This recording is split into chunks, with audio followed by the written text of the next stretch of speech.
Si te digo que la dinámica política, económica y social de la Argentina depende de que llueva en el campo, ¿me crees? Miremos juntos estas noticias. En nuestro país, el clima no solo cambia el campo, afecta a la política, a la economía, a la sociedad y hasta el precio de lo que pagás en el súper. Años de vacas gordas, años de vacas flacas y siempre sobrevuela la misma pregunta.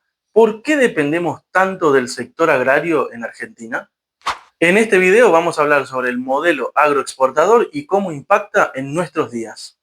A finales del siglo XIX, Argentina se insertó a la economía mundial como productora y exportadora de materias primas agropecuarias y como importadora de manufacturas y capitales.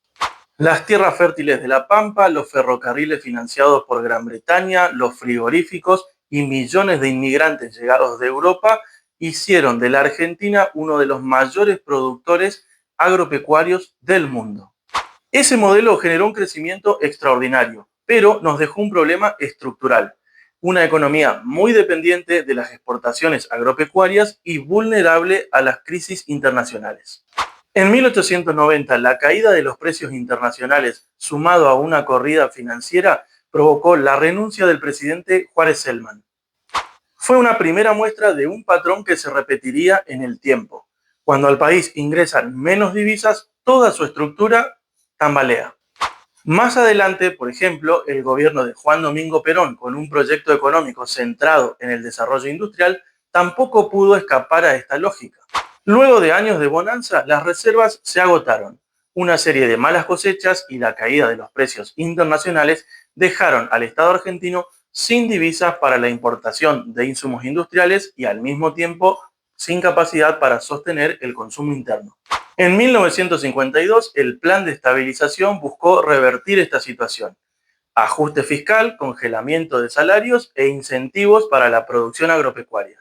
El agro volvió a ser clave para estabilizar la economía y además otra vez quedaba en evidencia la fragilidad de la economía que dependía del clima y los precios internacionales. Más de un siglo después de la crisis de 1890, las tapas de los diarios siguen mostrando el mismo problema. Cuando la cosecha falla, la economía se derrumba. Por ejemplo, en 2018 o 2023, cuando enormes sequías afectaron a la cosecha de esos años y esto repercutió fuertemente sobre la gestión de esos gobiernos, que debieron soportar grandes presiones sobre la inflación, el tipo de cambio y la caída de los ingresos fiscales. Y entonces, ¿cuál es el problema detrás de todas estas crisis? Los historiadores coinciden en que la renta agraria fue el motor histórico que permitió construir la Argentina. La disponibilidad de las tierras fértiles nos permitió ser muy competitivos en el mercado internacional. Esa renta sostuvo durante décadas el crecimiento e incluso creó la ilusión hasta de ser un país del primer mundo, que por cierto no fuimos ni somos. Pero mientras que el sector agropecuario se consolidó como un sector altamente competitivo a nivel internacional, otros sectores de la economía argentina, como la industria, no alcanzaron ese nivel de productividad. A largo plazo, todo el peso de la vida social argentina recayó sobre el sector agropecuario, aunque esto no sea perceptible a simple vista. Por otra parte, la dependencia del agro también condiciona a la política. En años de abundancia, las divisas que ingresan por las exportaciones agropecuarias permiten sostener salarios, realizar obras públicas e incluso financiar subsidios. Por el contrario, en años de escasez todo se complica. Los salarios pierden contra la inflación, las provincias reclaman al Estado Nacional por más recursos, hay problemas con el tipo de cambio y a veces debemos afrontar la devaluación de la moneda. Además, recurrentemente aparecen las discusiones en torno a las retenciones agropecuarias, ese mecanismo por el cual el Estado se queda con una parte de la renta para redistribuirla en el conjunto de la sociedad a través de diferentes políticas. Un ejemplo paradigmático de esta discusión fue el conflicto del campo en el año 2008. El modelo agroexportador fue el motor que le permitió a la Argentina crecer y proyectarse al mundo, pero también marcó sus límites.